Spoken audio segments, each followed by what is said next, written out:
안녕하세요. 비욘디 정은수입니다. 오늘은 여러분께 조금 충격적인 통계 하나 소개해드릴까 합니다.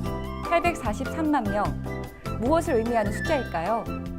네, 바로 작년 한 해 동안만 풍치로 인한 환자 수를 의미합니다. 다시 말해서 국민 100명당 17명꼴로 이 풍치를 앓았다는 건데요. 풍치, 과연 어떤 질병일까요? 오늘도 치과 전문의 김진욱 원장님 모셨습니다. 안녕하세요. 안녕하세요. 네, 선생님, 풍치는 어떤 질병인가요? 네, 간단히 말씀드리면 치은과 치주인대와 잇몸뼈로 이루어진 치아 주위 조직에 염증이 생기는 걸 말합니다. 간단하지가 않죠. 네, 그래서 설명을 좀 드리면 여기 사진에 보시는 것처럼 치아를 덮고 있는 잇몸하고 그리고 잇몸뼈 이 부위에 이제 염증이 생기는 게 풍치고요. 그러니까 쉽게 얘기해서 치아가 녹는 게 충치고 치아 주위에 잇몸이 녹는 거를 풍치라고 생각하시면 될 것 같아요. 풍치라는 이름은 원래 바람에 흔들리듯이 치아가 흔들린다는 의미에서 붙여진 이름인데 저희가 소위 얘기하는 치주질환이라는 게 바로 풍치입니다. 네, 치주질환은 크게 치은염하고 치주염으로 나눌 수가 있어요. 저희 눈에 보이는 잇몸에 염증이 있는 게 이제 치은염이라고 할 수 있고요. 더 진행이 돼서 잇몸 뼈까지 염증이 퍼지면 그걸 치주염이라고 할 수 있습니다. 치은염과 치주염은 워낙 동시적으로 진행되기 때문에 또 명확하게 나누는 건 조금 애매한 부분이 있긴 하고요. 네. 그럼 이 치주 질환 같은 풍치 이런 병들을 앓고 있는 사람들이 100명당 17명이라고 얘기하기를 했는데 그럼 좀 흔한 게 아닌가요? 네. 거의 유병률만 따지면 8, 90%에 해당한다고 할 수가 있거든요. 그러니까 그 흔한 감기보다도 더 흔한 증상이긴 합니다. 왜 그러냐? 그것은 구강 내의 특별한 상황 때문에 그럴 텐데요. 일단 첫 번째로는 우리가 늘 음식물을 섭취하잖아요. 근데 구강 내에 늘 세균이 상주하고 있기 때문에 음식물 섭취와 동시에 산이 분해되면서 염증이 많이 생기는 것. 그것이 이제 첫 번째 특수한 상황이라고 할 수 있고, 두 번째는 우리 몸의 어떤 뼈도 다 살과 피부에 덮여 있어서 완전히 밀봉이 되어 있는데 잇몸뼈 같은 경우에는 치아가 뼈를 뚫고 잇몸을 뚫고 나와 있기 때문에 그 사이로 직접 세균이 뼈까지 들어갈 수가 있어요. 그런 것 때문에 유병률이 더 높은 이유인 것 같습니다. 그럼에도 불구하고 사람들이 이렇게 크게 인지하지 못하고 사는 거는 워낙 질환이 좀 천천히 진행되기 때문에 그런 것 같아요. 그러니까 특별한 통증을 못 느끼다가 통증이 이렇게 증상에 비례해가지고 나타난다기보다는 별 불편함 없다가 어느 순간 확 통증이 오는 그런 특성을 좀 갖고 있어서 그렇게 돼서 보면은 돌이킬 수 없이 문제가 되는 경우도 있고 심하면 이제 치아를 발치해야 되는 경우도 있기 때문에 미리 좀 의식해서 유의하셔서 주의하시는 게 중요할 것 같긴 합니다. 네, 그럼 이런 풍치 같은 질병이 어떤 연령대에서 주로 일어나는 건가요? 여기 이제 표에 나타난 것처럼 심사평가원에서 조사해 본 걸 따르면은 아무래도 나이가 들수록 30대에서 50대에 더 치주질환 환자가 많은 건 사실인데요. 근데 어린 20대, 10대에서도 안 나타나는 것은 아니거든요. 그렇기 때문에 치주질환이 늘 나한테도 있을 수 있는 일이다 생각하고 주의하시는 게 중요할 것 같아요. 네, 그럼 무엇보다도 예방이 더 중요할 것 같은데요. 이 치주 질환을 미리 방지하는 어떤 방법이 있을까요? 치주 질환을 방지할 수 있는 방법은 너무 당연한 얘기지만 칫솔질을 잘 하는 거예요. 그러니까 치주 질환이 왜 생기냐면 결국에는 치태 때문에 생기는 거거든요. 치태요? 네, 치태라는 건 뭐냐면 우리 구강 내에 있는 세균이 어떤 특정 타액 성분과 만나면 치아 표면에 끈끈하고 투명한 막을 형성하거든요. 이제 그게 치태인데 그 치태가 제거가 되지 않으면 충치와 잇몸병이 생길 수가 있어요. 때 같은 건가요? 그렇죠. 네. 그거를 이제 칫솔질로 제거하는 게 중요한데 여기 사진에 보면은 치과에서 이런 거를 해보신 적이 있는지 모르겠지만 이 아이 같은 경우엔 지금 양치질을 하고 그리고 나서 이 약을 도포를 한 거예요. 이 약의 기능은 나한테 치태가 어디 있느냐를 보여주는 약이거든요. 그래서 이렇게 보라색으로 염색된 부위가 치태라고 할 수가 있어요. 그러니까 양치를 하고 나서도 치태가 이렇게 많이 껴 있으면은 그러면 이제 그것부터 시작해가지고 치주 질환으로 진행이 될 수가 있습니다. 그러면 치태가 어떻게 치주 질환까지 가냐면 양치질을 해도 완전히 제거되지 않은 치태가 시간이 지나면 굳어서 치석이 돼요.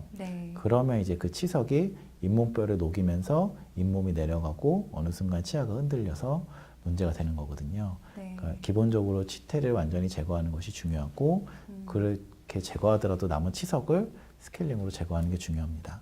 네, 그러면 또 많은 사람들이 이가 시리고 뭐 이런 통증들이 있는데 네. 이런 것도 치주 질환이랑 관계가 있는 건가요?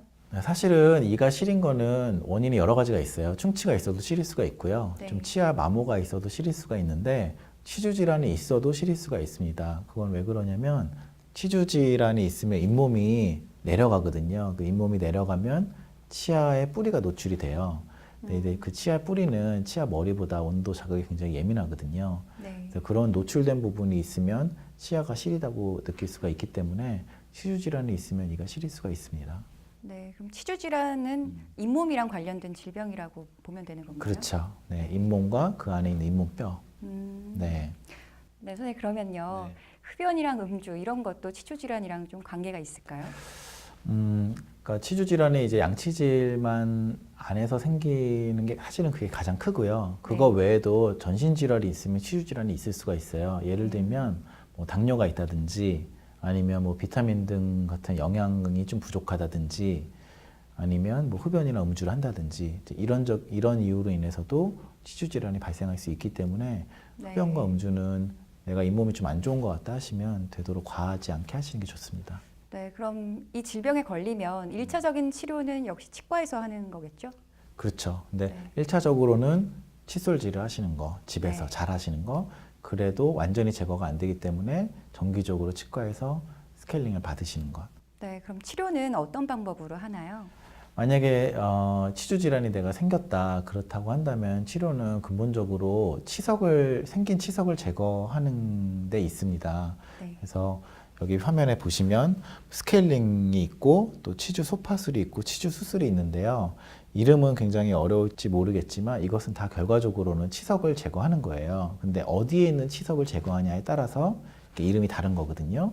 먼저 스케일링은 화면에서 보이시는 것처럼 잇몸 위에 눈에 보이는 치석을 제거하는 게 스케일링이에요. 네. 근데 조금 더 치석이 많아서 잇몸 하방까지 치석이 있다 하면은 잇몸 하방에 있는 치석까지 제거하는 것이 치주 소파술입니다. 근데 아무래도 잇몸 하방까지 하려면 아프겠죠. 네. 그 스케일링은 마취 없이도 가능하지만 치주 소파술부터는 마취를 하고서는 긁어내는 그런 치료가 들어가게 되고요. 근데 이 치주 소파술로 완전하게 제거하기 힘들 정도로 치석이 많다 그러면 이제 치주 수술로 가는데요. 여기 보시면 좀 징그럽긴 하지만 잇몸을 째고 열어서 완전하게 뿌리까지 깨끗하게 치석을 완전히 제거하고 다시 잇몸을 덮는 거예요. 네, 어찌됐든 다 치석을 제거하는 데 목표가 있는 거고요. 이렇게까지 가지 않으려면 정기적으로 스케일링을 받으셔서 관리하시는 게 중요하겠죠. 그러면요, 또 많은 사람들이 치과 가는 걸 좀 꺼려하잖아요. 네. 무섭다고. 네. 그래서 잇몸약 같은 걸 많이 먹는데 네. 어떻게 생각하세요? 그것도 정말 질문을 많이 받아요. 그런데 일단 잇몸약은 여기 나오는 뭐 인사돌이나 이가탄이 가장 네. 주된 잇몸약일 텐데 성분이 어떤 거냐면 천연 항염증 성분으로 옥수수 수염 추출물을 가지고 만든 거예요. 그럼 네. 그거는 이제 어떤 효과가 있냐? 실제로 정말로 부은 잇몸을 좀 가라앉히고 염증을 완화시키는데 확실한 역할을 합니다. 그래서 여기 광고할 때도 보면 뭐 꽉 잡아준다 뭐 이런 표현을 하는데 그거는 부어있던 잇몸이 저것을 먹고 좀 가라앉으면서 꽉 잡아주는 것 같은 효과를 느낄 수가 있어요. 네.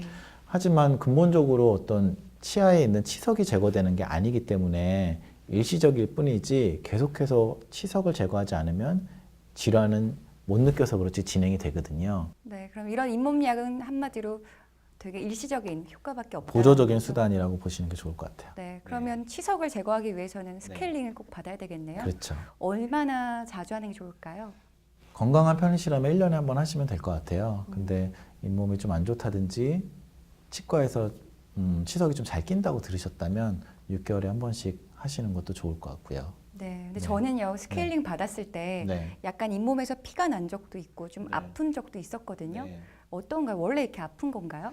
그거는 정말 상황에 따라 틀린 것 같은데요. 스케일링 해주시는 선생님의 어떤 스킬의 차이도 조금은 있을 수 있지만 네. 기본적으로는 내가 치석이 많아서 아픈 거예요. 그러니까 눈에 보이는 치석을 제거하는 건 많이 사실 그렇게 아프진 않은데 네. 잇몸 하방에 치석이 있는데 그거를 제거하려고 하다 보니까 좀 아픈 거거든요.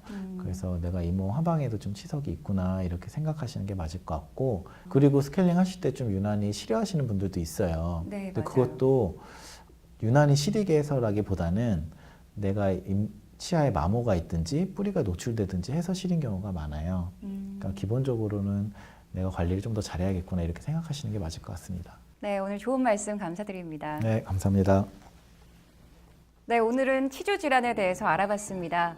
첫째는 무엇보다 양치질이 가장 중요하다는 거 알고 계시죠? 네, 그러고 나서 또 스케일링을 받는 거 여러분 잊지 마시기 바랍니다.